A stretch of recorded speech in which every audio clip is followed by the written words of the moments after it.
Minimum +2 വിദ്യാഭ്യാസ യോഗ്യതയുള്ള വനിതകൾക്കും പുരുഷന്മാർക്കും ആർമി, നേവി, എയർഫോഴ്സിലേക്ക് +2ൽ പഠിക്കുന്നവർക്കും പഠിച്ചു കഴിഞ്ഞവർക്കും അപേക്ഷിക്കാൻ പറ്റിയ വളരെ നല്ലൊരു അവസരം ഇപ്പോൾ അടുത്ത് വന്ന കാര്യം നമ്മൾ അപ്ഡേറ്റ് ചെയ്തിട്ടുണ്ടായിരുന്നു. മിനിമം +2 ആണ് ഇതിൻ്റെ വിദ്യാഭ്യാസ യോഗ്യത എന്ന് നമ്മൾ പറഞ്ഞു. വനിതകൾക്കും പുരുഷന്മാർക്കും അപേക്ഷിക്കാം. സ്ഥിര നിയമനമാണ്. അപ്പോൾ അതിന് അപേക്ഷിക്കേണ്ട അവസാന തീയതി ഇവിടെ ആവാനായിട്ടുണ്ട്. വളരെ പെട്ടെന്ന് തന്നെ നിങ്ങൾ വീഡിയോ കണ്ട് മനസ്സിലാക്കി ഓൺലൈൻ അപേക്ഷ സമർപ്പിക്കേണ്ടതാണ്. സോ ഈ കാണുന്നതാണ് ഇപ്പോൾ റിലീസ് ചെയ്തിട്ടുള്ള നോട്ടിഫിക്കേഷൻ എന്ന് പറയുന്നത്. 20/12/2023 ഇതിൻ്റെ അപേക്ഷ തുടങ്ങിയിട്ടുണ്ടായിരുന്നത്. നമ്മൾ അന്ന് വീഡിയോ ചെയ്ത് അപ്ഡേറ്റ് ചെയ്തതാണ്. ഇപ്പോൾ അപേക്ഷ സമർപ്പിക്കേണ്ട അവസാന തീയതി ആയിട്ടുണ്ട്. 9/1/2024 വരെ നിങ്ങൾക്ക് അപേക്ഷിക്കാം. ഏകദേശം ലാസ്റ്റ് ഡേറ്റ് ആയിട്ടുണ്ട്. വളരെ പെട്ടെന്ന് തന്നെ നിങ്ങളുടെ അപേക്ഷകൾ സമർപ്പിക്കേണ്ടതായിട്ടുണ്ട്. ജനുവരി 9 വരെയാണ് അപേക്ഷിക്കാനുള്ള സമയം.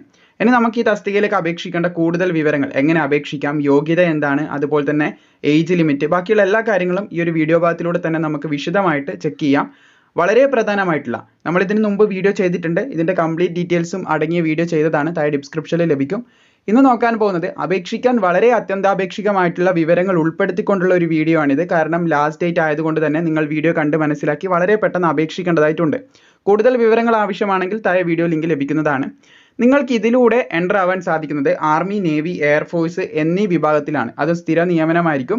പിന്നെ നാവൽ അക്കാഡമിയിലേക്ക് 10+2 കാഡറ്റ് എൻട്രി സ്കീമും കൂടി ഇതിൻ്റെ കൂടെ വിളിച്ചിട്ടുണ്ട്. അത് നേവിയുമായിട്ട് നമുക്ക് കണക്ട് ചെയ്യാം. അപ്പം പ്രത്യേകം ശ്രദ്ധിക്കേണ്ടത്, ഈ 3 ഫോഴ്സിലേക്ക് ഒരു സ്ഥിര നിയമനം വനിതകൾക്കും പുരുഷന്മാർക്കും ഒരു നല്ല അവസരമാണ് ഇതിലൂടെ ഇപ്പോൾ വരുന്നത്.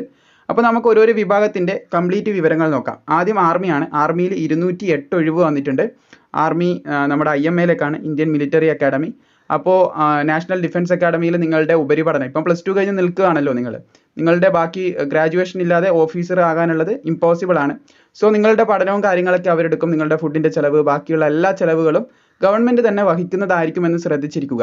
പിന്നെ അത് നിങ്ങളുടെ ഗ്രാജുവേഷനും കാര്യങ്ങളൊക്കെ കഴിഞ്ഞ് തീർച്ചയായിട്ടും ഇന്ത്യൻ മിലിറ്ററി അക്കാഡമിയിൽ ആദ്യം 3 വർഷം നാഷണൽ ഡിഫൻസ് അക്കാഡമിയിൽ എവിടെയാണോ നിങ്ങൾ കൊടുക്കുന്നത്, ഇപ്പം നേവിയിലേക്ക് കൊടുത്തിട്ടുണ്ടെങ്കിൽ നിങ്ങൾക്ക് നമ്മുടെ കണ്ണൂരിലുള്ള നാവൽ അക്കാഡമി അറിയാമായിരിക്കും.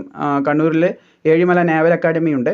അവിടെ നിങ്ങൾക്ക് 1 വർഷത്തെ ട്രെയിനിങ് ആദ്യം എല്ലാവരും, എയർഫോഴ്സിലാണെങ്കിലും നേവിയിലാണെങ്കിലും ആർമിയിലാണെങ്കിലും നിങ്ങൾ ആദ്യം സെലക്ട് ആയാൽ പോകുന്നത് നാഷണൽ ഡിഫൻസ് അക്കാഡമിയിലേക്കാണ്. അവിടെ നിങ്ങളുടെ ഉപരിപഠനവും ബാക്കിയുള്ള ഈ ഒരു ഡിഫൻസ് പരമായിട്ടുള്ള എല്ലാ കാര്യങ്ങളും നിങ്ങൾ അവിടുന്ന് പഠിക്കും.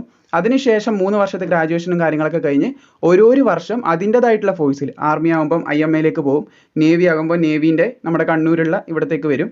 അതുപോലെ തന്നെ എയർഫോഴ്സ് ആകുമ്പോൾ എയർഫോഴ്സിൻ്റെ അക്കാഡമിയിലേക്ക് പോകും. അപ്പോൾ അങ്ങനെ നിങ്ങളെ വേർതിരിച്ച് 1 വർഷത്തെ ട്രെയിനിങ് അവിടെയും ലഭിക്കുന്നതായിരിക്കും. ഈ ഒരു പഠിക്കുന്ന സമയത്ത്, അതായത് ട്രെയിനിങ് പീരീഡ് ഒക്കെ നിങ്ങൾക്ക് 56,000-ൽ കുറയാതെ തന്നെ ഒരു ശമ്പളവും കാര്യങ്ങളൊക്കെ ലഭിക്കുന്നതാണ്. അതും പ്രത്യേകം ശ്രദ്ധിച്ചിരിക്കുക. എനിവേ കൂടുതലായിട്ട് പറയാതെ നമുക്ക് നേരെ കാര്യത്തിലേക്ക് കിടക്കാം. നാഷണൽ ഡിഫൻസ് അക്കാഡമി ആർമിയിലേക്കുള്ളത് പറഞ്ഞിട്ടുള്ളത് നിങ്ങൾക്ക് കാണാൻ സാധിക്കും. 208 ഒഴിവുണ്ട്. അതിൽ 10 എണ്ണം വനിതകൾക്ക് റിസർവ്ഡ് ആണ്. പിന്നെ നേവി 42 ഒഴിവുണ്ട്. അതിൽ 12 എണ്ണം ഫീമെയിൽസിന് റിസർവ്ഡ് ആണ്. പിന്നെ എയർഫോഴ്സ് 92 ഒഴിവുണ്ട്. അത് പ്രത്യേകം ശ്രദ്ധിച്ചിരിക്കുക. എയർഫോഴ്സിന് 3 ബ്രാഞ്ചസ് ഉണ്ടെന്ന് ഓർത്തിരിക്കുക. ഫ്ലൈയിങ് ഉണ്ട്, ഗ്രൗണ്ട് ഡ്യൂട്ടി ടെക്നിക്കൽ ഉണ്ട്, ഗ്രൗണ്ട് ഡ്യൂട്ടി നോൺ ടെക്നിക്കൽ ഉണ്ട്. അപ്പോൾ ഫ്ലൈയിങ്ങിലേക്ക് 92 ഒഴിവുകൾ റിപ്പോർട്ട് ചെയ്തിട്ടുണ്ട്. അതിൽ 2 എണ്ണം ഫീമെയിൽസിനാണ്. പിന്നെ ഗ്രൗണ്ട് ഡ്യൂട്ടി ടെക്നിക്കലിൽ 18 ഉണ്ട്, 2 എണ്ണം ഫീമെയിൽസിനാണ്. ഗ്രൗണ്ട് ഡ്യൂട്ടി നോൺ ടെക്നിക്കൽ 10 ഒഴിവുണ്ട്, 2 എണ്ണം ഫീമെയിൽസിനാണ്. പിന്നെ നാവൽ അക്കാഡമി കാഡറ്റ് എൻട്രി സ്കീമുണ്ട് നേവിയിലേക്കുള്ളത്. അപ്പോൾ അതിന് 30 ഒഴിവുകളുണ്ട്, 9 എണ്ണം ഫീമെയിൽസിനാണ്. അങ്ങനെ ആകെ മൊത്തം 400 ഒഴിവുകളിലേക്കാണ് ഈ വിജ്ഞാപനം ക്ഷണിച്ചിട്ടുള്ളത്.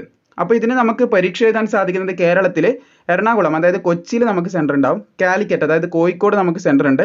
പിന്നെ ട്രിവാൻഡ്രം, അതായത് തിരുവനന്തപുരം നമുക്ക് സെൻറ്റർ ഉണ്ടാവുന്നതായിരിക്കുമെന്ന് ശ്രദ്ധിച്ചിരിക്കുക. ഇത്തരം സ്ഥലത്താണ് നമുക്ക് കേരളത്തിൽ സെൻറ്റേഴ്സ് ലഭിക്കുന്നത്. അതിന് ഇതിന് അപേക്ഷിക്കേണ്ട ഏജ് ലിമിറ്റ്, അതുപോലെ തന്നെ മെരിറ്റൽ സ്റ്റാറ്റസ് ഒക്കെ നോക്കുകയാണെങ്കിൽ ഓൺലി അൺമേരിഡ് ആയിട്ടുള്ള, അതായത് വിവാഹം കഴിയാത്ത വനിതകൾക്കും പുരുഷന്മാർക്കും അപേക്ഷിക്കാം. അപേക്ഷിക്കേണ്ട പ്രായപരിധി പ്രത്യേകം നിങ്ങളൊന്ന് ശ്രദ്ധിച്ചിരിക്കുക. 2 ജൂലൈ 2005 അതുപോലെ തന്നെ 1 ജൂലൈ 2008 ഈ ഒരു ഡേറ്റിലോ അല്ലെങ്കിൽ ഇതിൻ്റെ ഇടയിലാണോ, അതായത് both the date or between the date, ഈ ഒരു ഡേറ്റിലോ അല്ലെങ്കിൽ ഇതിൻ്റെ ഇടയിലോ ആണോ നിങ്ങൾ ജനിച്ചതെന്ന് കണക്ക് കൂട്ടുക. അതായത് നിങ്ങളുടെ ഡേറ്റ് ഓഫ് ബർത്ത് നിങ്ങൾക്ക് അറിയാലോ. അപ്പോൾ അതിൻ്റെ ഇടയിലോ ഈ ഒരു ഡേറ്റിലോ ആണെങ്കിൽ തീർച്ചയായിട്ടും നിങ്ങൾക്ക് അപേക്ഷിക്കാൻ സാധിക്കും.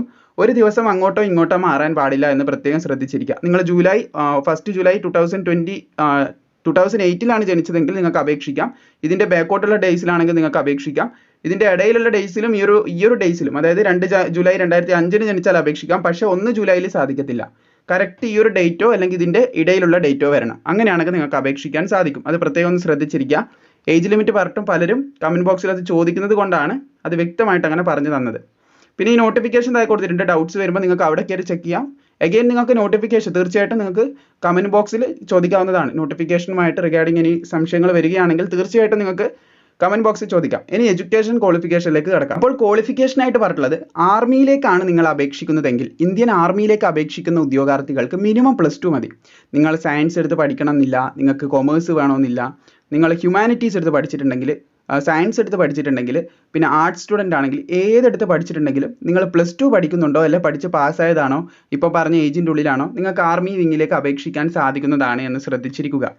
ഇനി ബാക്കിയുള്ള സ്ട്രീമിലേക്ക്, അതായത് ഫോർ എയർഫോഴ്സ്, നാവൽ വിങ്, പിന്നെ national defence academy for the 10+2 cadet entry scheme നമ്മൾ പറഞ്ഞിട്ടുണ്ടായിരുന്നല്ലോ, നേവിയിലേക്കുള്ളത്, നാവൽ അക്കാഡമിയിലേക്കുള്ള. അപ്പോൾ അതിന് നിങ്ങൾ എന്തൊക്കെ വേണമെന്ന് വെച്ച് കഴിഞ്ഞാൽ ബാക്കിയുള്ള എല്ലാത്തിനും ആർമി ഒഴിച്ച് ബാക്കിയുള്ള എല്ലാ വിങ്ങിലേക്ക് അപേക്ഷിക്കാൻ +2 വേണം. നമുക്കറിയാം +2 നിർബന്ധമാണ്. +2 പഠിച്ചുകൊണ്ടിരിക്കുന്നതോ അല്ലെ +2 പഠിച്ച് പാസ്സായതോ ആയിട്ടുള്ളവർക്ക് അപേക്ഷിക്കാം. പക്ഷേ മിനിമം നിങ്ങൾക്ക് ഈ ഒരു സംഭവങ്ങൾ, അതായത് ഫിസിക്സ്, കെമിസ്ട്രി, മാത്തമാറ്റിക്സ് +2 ലെവലിൽ നിർബന്ധമായിട്ട് എടുത്ത് പഠിച്ചവർക്ക് ഈ ഒരു വിങ്ങിലേക്ക് അപേക്ഷിക്കാൻ സാധിക്കത്തുള്ളൂ. സയൻസ് സ്ട്രീം നിർബന്ധമാണ് ഈ ഒരു എയർഫോഴ്സ്, അതുപോലെ തന്നെ നേവി, പിന്നെ ഈ ഒരു സ്ട്രീമിലേക്ക് അപേക്ഷിക്കാനും തീർച്ചയായിട്ടും നിങ്ങൾക്ക് സയൻസ് നിർബന്ധമാണെന്ന് ശ്രദ്ധിച്ചിരിക്കുക. അപ്പോൾ ആ കാര്യം ക്ലിയർ ആയെന്ന് കരുതുന്നു. പിന്നെ ഇതിന് അപേക്ഷിക്കുന്ന ഉദ്യോഗാർത്ഥികൾക്ക് ഒരു അപേക്ഷാ ഫീസ് ഉണ്ട്. SC ST ഫീമെയിൽ ഉദ്യോഗാർത്ഥികൾ ഇവർ അപേക്ഷാ ഫീസ് അടയ്ക്കേണ്ട, ബാക്കിയുള്ള കുട്ടികൾ അടച്ചാൽ മതി. അതായത് ജനറൽ, OBC, EWS വിഭാഗത്തിൽപ്പെടുന്ന കുട്ടികൾ ഫീസ് അടച്ചാൽ മതി എന്ന് ശ്രദ്ധിക്കാം. ബാക്കിയുള്ള കുട്ടികൾ, അതായത് SC ST ഫീമെയിൽ വിഭാഗത്തിൽപ്പെടുന്ന കുട്ടികൾ ഫീസ് അടയ്ക്കേണ്ട. ബാക്കിയുള്ള നിങ്ങളുടെ കാറ്റഗറി OBC ആണോ, പിന്നെ ജനറൽ ആണോ, EWS ആണോ, ഇതൊന്ന് ചെക്ക് ചെയ്യുക നിങ്ങൾ. അങ്ങനെയാണെങ്കിൽ നിങ്ങൾക്ക് 100 രൂപ അപേക്ഷാ ഫീസ് ഉണ്ടാവും എന്നുള്ള കാര്യം കൂടി പ്രത്യേകം ഒന്ന് ശ്രദ്ധിക്കേണ്ടതാണ്. പിന്നെ ഇതിനെക്കുറിച്ച് പറയാനാണെങ്കിൽ നമുക്കിതിൻ്റെ എക്സാമിനേഷൻ്റെ ഒരു പാറ്റേൺ ഒന്ന് ചെക്ക് ചെയ്യാം. വളരെ നല്ലൊരു അവസരമാണെന്ന് നിങ്ങൾ ആദ്യം തന്നെ മനസ്സിലാക്കുക. NDA എന്ന് പറയുന്നത് one of the best opportunity ആണ്. മിസ് ഔട്ട് ചെയ്യേണ്ട, അപ്ലൈ ചെയ്യുക. ലാസ്റ്റ് ഡേറ്റ് ആവാനായിട്ടുണ്ട്. സൈറ്റിൻ്റെ പ്രശ്നമൊന്നും ഉണ്ടാവത്തില്ല.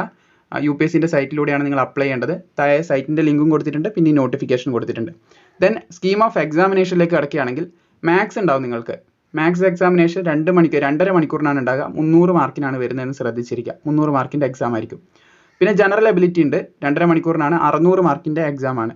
അങ്ങനെ 900 മാർക്കിൻ്റെ ഒരു പരീക്ഷയാണ് നടക്കുന്നത് എന്ന് ശ്രദ്ധിച്ചിരിക്കേണ്ടതാണ്.